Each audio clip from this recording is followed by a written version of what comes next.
sucked. Okay. No, it was hold on. great. No, okay. Hold on. Sorry, sorry, I'm already in my head. I'm Lizzi Neelsen. I spent my engineering career leading complex projects in healthcare and beyond, all while constantly learning and trying to stay human along the way. But there was a moment earlier in my career when someone told me I didn't have enough technical rigor. What does that even mean? And turns out I wasn't alone in that kind of experience. I've met so many women in STEM and other industries who've been made to feel the same way. Brilliant people with great instincts, deep skills, and real impact, still feeling like they're one misstep away from being seen as not enough. So I started this podcast to change that story. Welcome to Technical Rigor. Turns out, we've got plenty.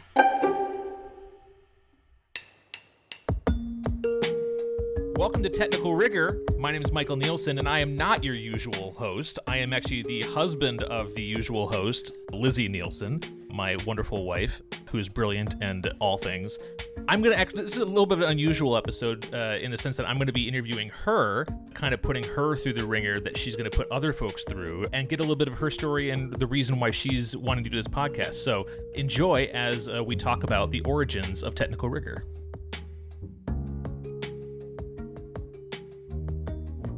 You have so much to say, and as your husband, obviously, I've been watching you for all this, so since the first incarnations of this idea to do this podcast, and so I'm just curious to pick your brain a little bit on how you're looking at that evolution now at the place where you are actually starting production on this stuff. If you go back to kind of like those earliest incarnations, when did you first start thinking, I want to turn my thoughts, experiences, all this kind of stuff into some sort of product, something that I'm putting out in the world? When did that start? I mean, it probably started a few years into my career. At that point, it was 2010s and blogs were becoming a big thing, especially like fashion blogs and lifestyle blogs. And, I had some friends who were into that too. And as I was trying to find voices or perspectives like mine, I wasn't finding them. It's not to say that they weren't out there, but I just couldn't find them. So part of me was like, well, maybe I need to do that. And I always had this kind of running idea in my mind about wanting to have something about women in engineering and the realm of design. And maybe we do broaden it out to STEM. So it was always something percolating. And you had a little bit of a different title early on as well, as I recall. I did. I was toying with the idea, the empathetic engineer, because I felt that I don't really fit the air quotes typical mold of an engineer. And with my career being so focused in product design and human-centered design thinking, there really is that element of empathizing with your user, understanding the people that you're designing for. So I felt like I could almost have my legs in both camps. I'd be able to do the technical parts of it, but I would also be able to bring it down to earth. Whether it's, explaining the pros and cons between different concepts or, being able to understand okay, they're saying they want X, and if we actually do Y and Z, that will get them X. So I definitely played with that idea of, the empathetic engineer. Well, and you framed it in an interesting way just there about that you didn't feel like you fit the archetypal or the cliche or the stereotypical mold of an engineer. Can you describe a little bit about being a mechanical engineer and having that background? What are the stereotypes of a typical engineer that you felt you didn't fit? I mean, if you were to say to somebody, okay, picture an engineer, they're likely going to picture a man, probably a man sitting at a computer, not really interacting with many people. And just, kind of being an insular, okay, tell me the problem that you have and I will go solve it. And I'll let you know when I have the answer. Introverted, yeah. Yes. Maybe not super wanting to work in groups more so than working on their own, and kind of geeky, nerdy. And I'm saying this with some warmth. I don't mean this as an insult. Yeah. Same. I don't, because really the heart of this is that it's not about engineers need to be more like me. It's that there is a place for all of us in the realm of engineering, STEM, STEAM, everything and beyond. I want to have more voices talking about their experiences and what they bring, because we need all of these different perspectives and voices and experiences. I tend to find that those voices and people who don't fit the quote unquote typical mold, they're made to feel like they don't belong. So let's talk about when that was for you. You know, you study mechanical engineering, you get into your career, you maybe get a few years under your belt. I'm presuming a few things because I know you. At what point in your experience did you feel like you didn't fit the mold in a way that made you feel a little bit other? Well, it's totally the death by a thousand cuts. And then there are, of course, those deeper cuts that really stand out. Things like kind of getting the off-the-cuff sexist comments where we're working on some design that's like related to kitchen tools, and it's me and another woman in the room, and then the rest are men, and we kind of get the looks at us of like, oh, well, you know, they know about it because, of course, they spend all this time in the kitchen. Ha, ha, ha. Everything's on a spectrum, right? So while they can seem like, oh, like not that big of a deal, or it's easy to brush off like, oh, it was just a joke. But when you experience those things day in and day out, it just sticks with you. But then it goes all the way to the extreme of you'll truly have people either that you work with or your own managers who just feel like you just don't have this certain something that makes you enough to either advance, do a specific project, or be given the type of work that you want to be doing because they can't quite put their finger on it, but you're just not technical enough.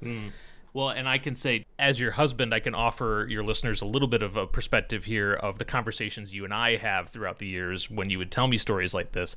I'm in the media business. I'm a film producer, and I do a lot of video production and all that stuff. So I'm in a different industry than Lizzi is here, doing engineering and product design and all that kind of stuff. And we would have conversations about these things throughout the years, and it would honestly shock me, some of the things that, again, they're not like, you know, crimes in the workplace, but the things people would say that you would tell me would blow my mind, because it's not like there isn't sexism in the film industry. There is, but it's very different. It wouldn't be these kinds of things. It wouldn't be somebody saying things or just kind of bluntly said in some of these contexts that you tell me, which was just kind of eye-opening for me, because we all kind of think that our world that we live in is emblematic of the whole world, and it's really just emblematic of that particular corner of the world. But you're 100% right that watching you as your spouse, that was not necessarily the thing that was an irritation. The thing that would get to you, that would make you, you know, question things and that would drive you to reconsider things, was when you got doubt from people in indirect ways and sometimes more direct ways that would kind of be like, hey, you're the square and we have a circle hole, or whatever the kind of feeling is. Right. I'm a very collaborative person, and especially the type of work that the majority of my career was, it was very cross-functional, very team-oriented, very much we're all in this together and working through problems. But there would still be times on projects where you're given the problem to solve and you kind of feel like you're alone in doing it. And you can feel like you're kind of lost and you maybe get stuck, but then you're like, well, if I raise my hand to say I need help, does it reflect poorly? And so you can kind of get into your own head, but then there are those more overt things, and it can come anywhere from just unsolicited advice or input, or when you do actually raise your hand for help, you're looked down on, or they then think you can't do it. Those more explicit kinds of times would make me feel like I'm not part of this. What's the hardest thing about that for you? I feel like it's twofold. If you already have an insecurity brewing, it's almost like, it was right. There's just the other parts too, where again, you're just made to feel like you're not like us. You don't belong here. You're not thinking like us. You're not doing work the same way. You don't seem to be thinking, acting, writing, solving problems, doing CAD like an engineer. This is in fact where the new title for the podcast came from. Yes. Going back to your question of what did you get here? So, you know, there's kind of these few specific cuts that bubbled up to wanting to do technical rigor. There was an experience that myself and another coworker of mine had where we were essentially given the feedback that we weren't technical enough, that we didn't have technical rigor or enough technical rigor. And it's one of those situations where then when you press a bit deeper on that, like, tell me more, in what way am I not technical enough? It's like the magical hand waving, but it's also that kind of feedback that's given with white gloves. we still have to put this in like the most like sensitive way because we don't want to like upset or, make them cry or whatever. Really what it boiled down to was it was just completely ineffectual feedback because it was not specific. Give me 2 to 3 skills that I need to improve on. And we couldn't get a specific answer. And then in that realm, I mean, if we're not X enough, we're not Y enough, like how are we going to get X and Y? Those weren't really answered either. And funny enough, one of the things that we were prevented from doing was doing more project management, which is actually much more of a people or an emotion based. So, I mean, again, not to play into the stereotypes, but a lot of research shows that, women tend to be better at maneuvering, those sorts of dynamics.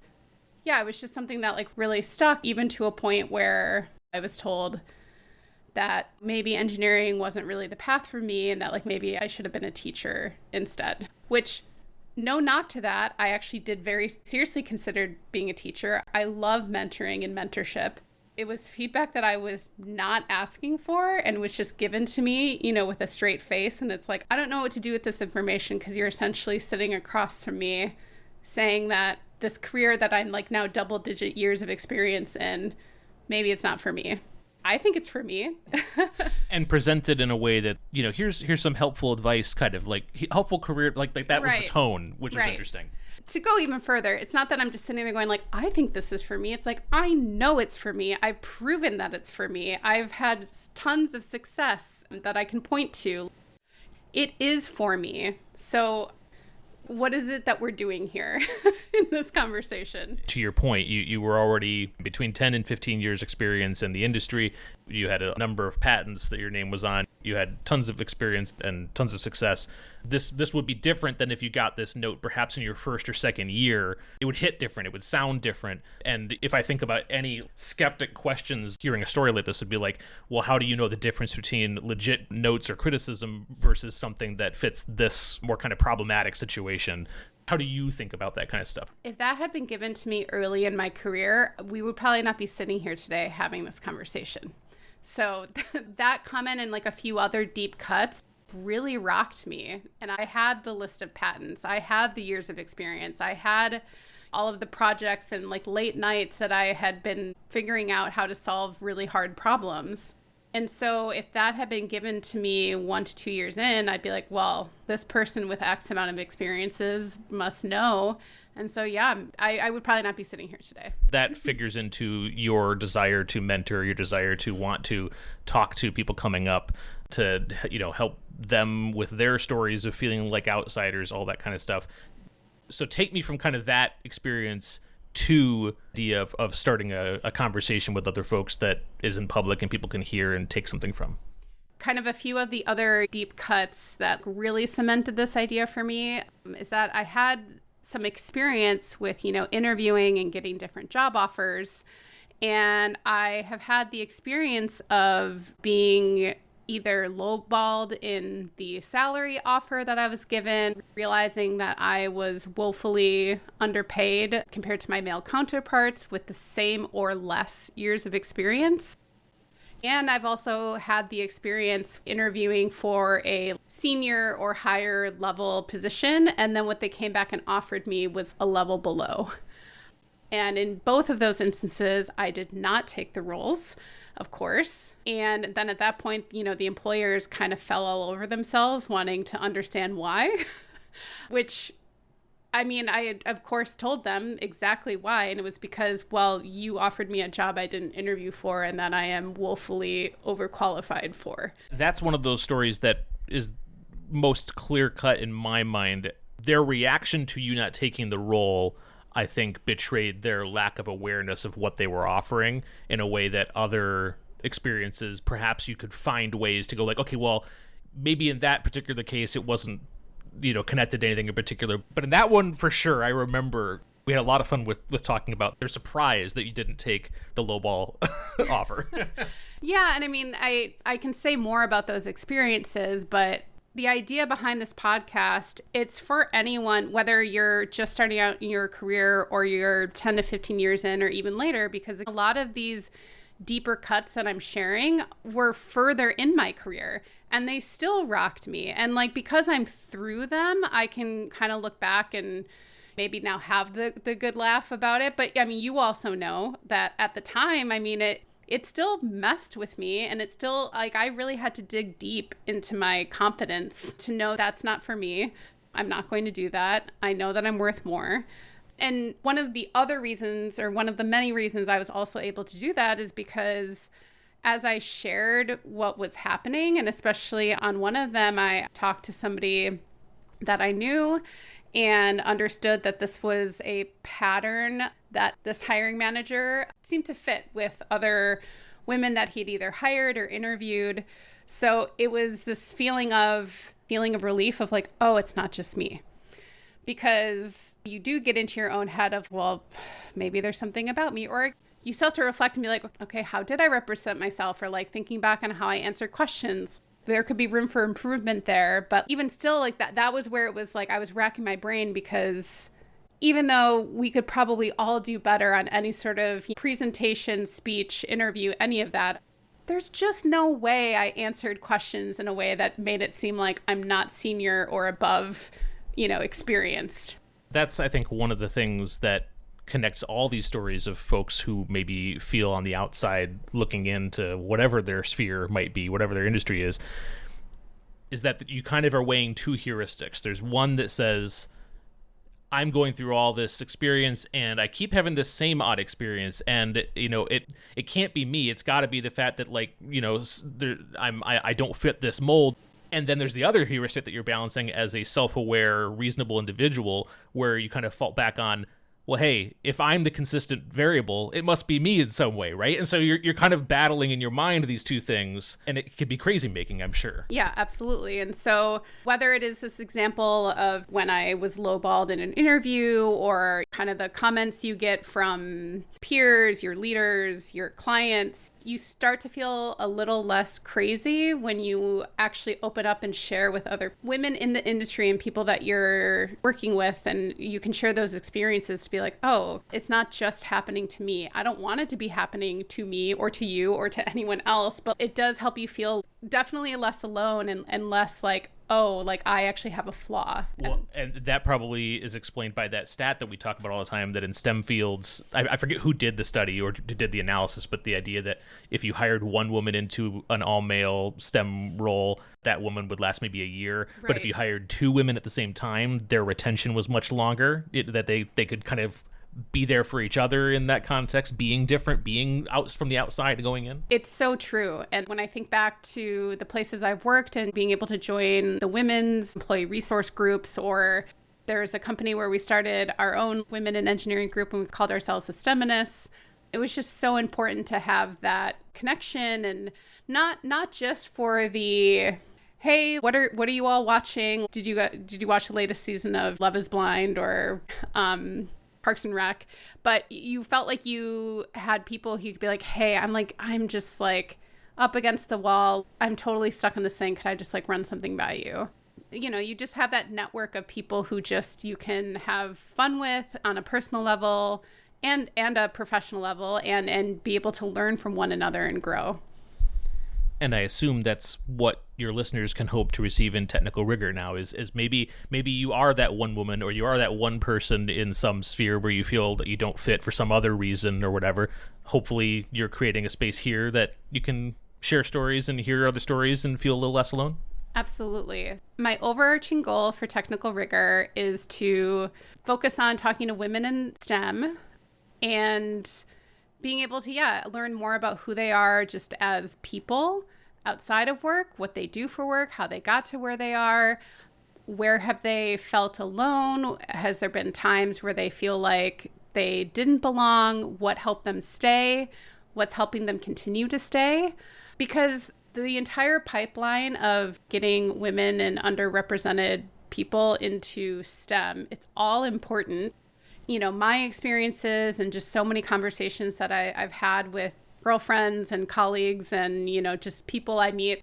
It's great that we have STEM in schools. It's great that we have programs encouraging women to major in STEM, all of this. But it's like, what good is any of this if once they get into the workplace, it's made to make them feel like they don't belong. So I just wanted to start having these conversations with, other women and just being like, how are you doing it? How do you get through? And like, what gives you hope about the future of STEM? And there really is reason for hope. I mean, sometimes whenever we're doing a project, we're focusing on problems, we're focusing on challenges, right? And that's important because you're trying to progress in things. But we can fall into a trap where we don't acknowledge that there is actually a sunshine or a sunrise at the end of the tunnel here, right? You've had great experiences with a ton of superiors and a ton of peers. And you mentioned the learning at one point that you were being underpaid compared to your colleagues. And then, you had another circumstance where you brought that to superiors and they totally corrected it and they were like, oh, we don't want this either. Let's make this better for you. There's goodness here that can be found if we all kind of come together, right? Right. I don't want it to seem like the podcast is only about women and like there's like a no boys allowed sign on the door. I'll just be here this one time. I won't be here next time. Of course, we need men and women alike to be allies. We need to be having better conversations and actually acknowledging the realities of how experiences are different depending on your background and what you look like. And, I know we can't control what other people do or say or think, but we at least need to acknowledge things aren't right, when they're disproportionate, when they're not equal, and just how are we going to make these things better so that we don't have people leaving in droves. Because, the world is complicated. We have really hard problems to solve, and we need the best brains to stay within STEM or any career where you're making an impact. And so I very much I want the places where people go to do incredible work to feel like there's a reason I'm here and there's a reason that people appreciate that I'm here and appreciate what I bring. And I don't want people to prematurely leave something that they do actually love. I also want to talk about the other side of it. For anyone who has left or thought about leaving or has left and come back or who has come back and still left again, there's nothing wrong with that choice. Again, right? So much of this is about, I just want people to have the choice. And I feel for people who have had to make that choice, a choice they didn't really want to make. I don't want it to sound like I am at all judging or there's something wrong with that choice. But for any of those choices that are made, it makes me angry on behalf of them. Whether it's STEM or anything else, there's just been a lot of stories in the news in the last couple of years of just women who feel like they don't belong. Even just look at the entire Me Too movement and for people who felt like they left the industry. And this shit is real, and it actually forces women out of jobs and careers and platforms that we need more women in these places. And when there's women who leave because they're essentially forced out because they just can't take it anymore, or they're made to feel small, or they're basically cast out when they only have a year or two of experience, it just makes me angry. I think that's an important thing that you added on there, just the idea that success doesn't look the same for everyone. Yes. And that you're trying to push back against anything in any sphere that makes people feel small, makes people feel like they don't belong, makes people feel like they're on the outside. By hearing the stories, you benefit because you end up hearing these stories and get inspiration yourself. But then hopefully by sharing these stories, everyone also gets some benefit, and everyone feels the same way by listening. The people who come on hopefully feel that way because they get a chance to share their story and then hear other episodes as well. You're expanding the pack of folks sharing those stories and giving their hope for success in the future, whatever that might look like for them. Yes, absolutely. Not to broaden it too far, but I'm dreaming big about Technical Rigor, and there are so many acronyms to go with STEM. Everyone knows STEAM, so right, science, technology, engineering, arts, math. And honestly, if you go to the Wikipedia page for STEM, I think there's like 30 to 40 iterations of what it's become. But STEM is not the only male-dominated industry. I would love to expand this, of course, within the arts and just other areas like medicine, law, military. I'm already missing a ton of industries, but I would love to be able to expand into those spaces too. So while my target at the moment is women in STEM and leaders in STEM, my hope is that there are people who are in these leadership positions and perhaps, listen to these conversations between two amazing women, and maybe they think differently or approach something differently the next time. But I would, really love to expand outside of the realm of STEM. I think that's wonderful. Yeah, and the idea of bringing people in leadership positions into the conversation is important as well. It's at a certain point, just because they are the other half of these interactions and have these people's careers in their hands and all that kind of stuff. So I think that's great. Well, wonderful. Well, I'm obviously, as your husband, will keep listening, but I know everyone else will as well, because there does seem to be a lot of this conversation out there. I know just from talking to you and your peers as well that there's the benefit that you all get from hearing each other's stories and being there for each other and talking about it. So like in whatever way that this can be made into a package that is delivered to the rest of the world out there, I think it's going to be fantastic. Thank you.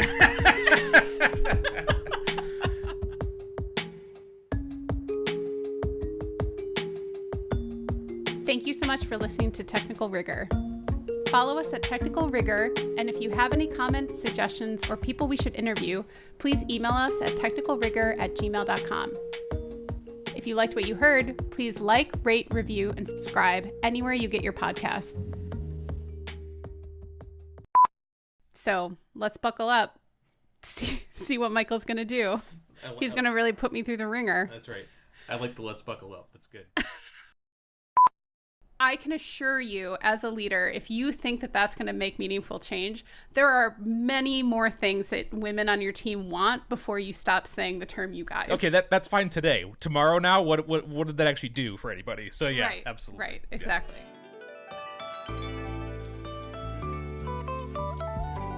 This has been a 2Max production.